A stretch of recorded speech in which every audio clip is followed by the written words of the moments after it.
MC-nya tuh bestie, jadi belum apa-apa suasana tuh langsung cair. Iya benar, saya di sini hanya karena bestie ya teman-teman ya. Terima kasih Desi. Pertama aku mau bilang terima kasih juga buat semua yang hadir di sini dari teman-teman founders yang biasanya hari Senin tuh sibuk dengan internal meeting ya pastinya. Terus juga teman-teman media atas dukungannya dan pastinya dengan untuk Pak Hendra juga dan teman-teman dari BRI atas supportnya. Senang banget bisa kerjasama dan ketemu partner yang memang punya misi yang sama kita. Nah, tadi pertanyaannya lagi bikin apa sih sekarang? Nah, sekarang tuh bersama partner saya yang lebih veteran sebenarnya. Oh iya baik-baik. Kita di sini saling veteran-veteran kan teman lain aja sebenarnya. Lovita Imelda, kami mendirikan satu perusahaan yang namanya Socially Significant Company yang of course harapannya itu bisa berdampak positif ya dari semua yang kita bikin gitu ke depannya. Nah, kita punya fragrance brands, ada Personal Chemistry dan juga Citizens of the World yang nanti akan ada di BFF Festival launching new variant. Terus juga ada satu media namanya The Luxury Reports dan yang terbaru ini adalah The BFF, BRI The BFF Festival. Oke, apa sih bedanya BRI The BFF Festival ini dengan mungkin festival-festival lain yang sejenis? Bedanya banyak banget ya. Pertama, ini kan dari sisi industrinya ada menggabungkan beberapa industri dari beauty, dari fashion, dan juga dari fragrance.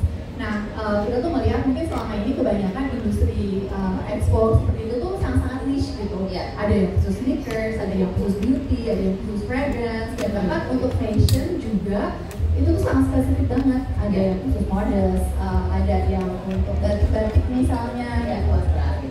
Padahal sebenarnya konsumen seperti kita ini udah sangat-sangat lintas industri kali ya. Yeah. Maksudnya kayak mungkin kayak kita nggak pakai hijab, tapi kan kita pakai bajunya anak misalnya, model, baju etnik, dari mana-mana tuh kita juga pakai. Yeah.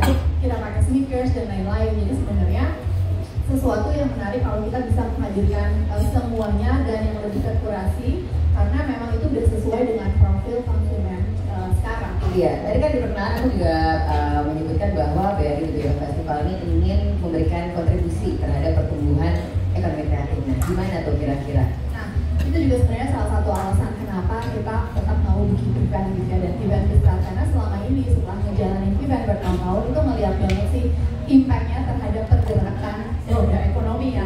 Transaksi di situ tuh besar banget jumlahnya, bisa puluhan dan bahkan ratusan miliar gitu. Jadi di situ tuh dampaknya tuh bagus banget buat brand-brand yang terlibat gitu kan, karena pasti penjualan dan revenue di bulan itu akan meningkat gitu.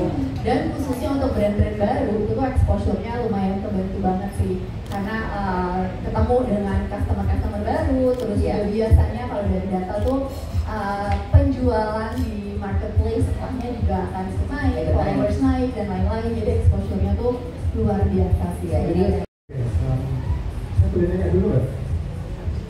Boleh nanya dulu nggak? Oke, berarti nggak tahu belum?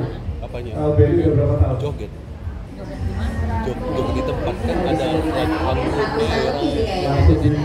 BRI udah berapa tahun? Kita aja loh. BRI udah berapa tahun? Para besti, kita udah 129 tahun.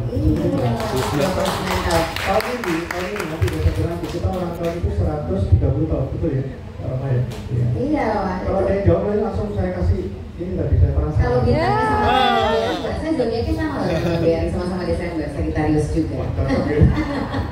Nah, saya nggak ada kenapa sih kok tapi kita bisa sampai 129 sampai 130 tahun itu? Tahu nggak? Karena kita ngikutin lifestyle. Gitu, betul loh kan? Betul. Iya, betul ya. Karena kalau udah ngikutin nggak bisa bertahan ya. Jadi kenapa BRI ngikutin lifestyle itu? Karena kita harus terus bisa berkembang, terus bisa berubah, terus bisa menyatu dengan perkembangan zaman, gitu ya. Sehingga kita kemarin masuk ke pedal, kemarin kita masuk ke jazz. Nah ini ada BRI, atau BRI-nya belum ada kemarin, ada BRI Festival 2025 gitu ya. Langsung kita gercep, intinya teman-teman nih langsung dari kantor pusatnya Pak Roman dan sebagainya itu langsung gercep, oke kita ambil. Akhirnya kita ambil. Ini dari kenapa kita ambil? Ya, dari Festival 2025 ini ada tadi nilai-nilai terkait dengan collab. Collabnya sangat luar biasa. Satu, semua pelaku yang ada di sini UMKM, betul tidak? Betul.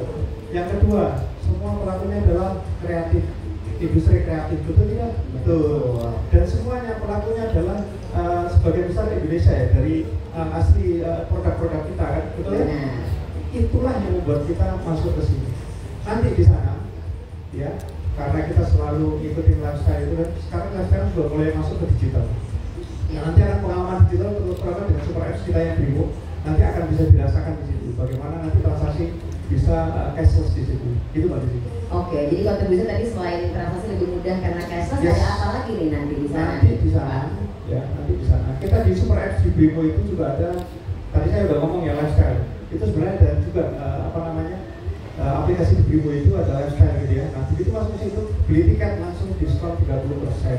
Wah, lumayan. Jadi kan 30% bisa buat belanja lagi. Betul, nah gitu untuk kan, belanja ya, lagi Pak, ya. begitu belanja di F&B kan apa nih, belanja di F&B kita kasih lagi diskon 20%. Waduh, jadi para desi-desi warga nih bisa berbelanja dengan abis itu belanja lagi terus pokoknya ya intinya ya. Mas belanja lagi, begitu belanja lagi, masih kita kasih diskon lagi ke. Ini udah jelas-jelas adalah besti pengguna ya brand-brand dari Beauty Hall Group. Nah, kalau menurut Irani tadi kita kan udah bahas mengenai The BFF dari The BFF Festival, kemudian juga mengenai support BRI. Nah, kalau misalnya pendapat Irani sendiri nih sebagai salah satu brand yang akan berpartisipasi kan ya bener ya? Iya kan di BRI The BFF Festival. Apa sih challenge terbesar dari industri kecantikan lokal saat ini? Aduh, challenge-nya banyak sih sebenarnya. Tapi kalau dibilang terbesar sebenarnya lebih ke kompetisi kita dengan brand luar kali ya. Mungkin brand luar itu lagi gencar banget kan masuk ke Indonesia kan. Jadi kita tuh benar-benar kayak lumayan struggle ya kalau dari dana maupun dari manpower-nya juga. Pasti ya. Oh siap ya Pak? Oh iya, iya, udah langsung nih Pak. Nah ini buktinya kolaborasi langsung terjadi on the spot ya. Ya jadi dari dana, dari manpower-nya juga seperti itu juga. Terus mungkin banyak brand campaign juga ya akhir-akhir ini ya challenge-nya ya. Jadi itu sih Itu challenge-nya ya. Aku tambahin sedikit ya, jadi kalau kita ngomongin brand internasional sebenarnya tuh bukan brand-brand internasional yang memang sudah established di negaranya ya gitu. Karena nanti di BFF juga ada brand-brand tersebut dan sebenarnya brand-brand tersebut kan sudah berkontribusi banyak ya di Indonesia, membuka pasar, membuka knowledge dan lain-lain gitu. Mungkin yang maksud itu lebih ke brand-brand yang memang gak jelas asal usulnya, berpura-pura sebagai lokal dan mungkin dibikinnya juga bukan untuk niat yang baik juga ya. betul, dan memang sangat-sangat menjatuhkan brand lokal ya. Jadi itu challenge terbesarnya. Iya, mungkin challenge terbesar adalah brand-brand yang cosplay menjadi brand lokal itu kan sebenarnya ya adalah challenge yang utama. Kalau misalnya enggak kan nggak apa-apa karena udah terbukti. Yang tadi seperti kata Hani juga sudah terbukti memberikan kontribusi juga yang bisa diwaspadai adalah tadi ya cosplayer brand lokal. Nah kalau kita lihat lagi nih kalau Iren kayak 2-3 tahun ke depan kira-kira brand apa sih yang akan mendominasi industri beauty di Indonesia? Menurutku brand-brand seperti itu pasti akan tersisi juga sih. Kemudian pasti mereka akan tersisi dan kalau tren kedepannya aku ngeliat kayak clean beauty sih. Customer mulai merasa kayak itu penting gitu buat mereka. Terus mereka juga mulai melihat kayak founder. Kalau sekarang kayak mereka cuman oh yang penting murah, yang penting kayaknya bagus gitu. Nah, ya 2-3 tahun pertama mereka akan tahu gitu kayak oh ternyata review itu udah semuanya bener loh gitu. Dan mereka akan mulai melihat mengalah gini brand punya siapa gitu. Terus kayak core itu apa yang bisa kalau brand ini. Gitu jadi praktik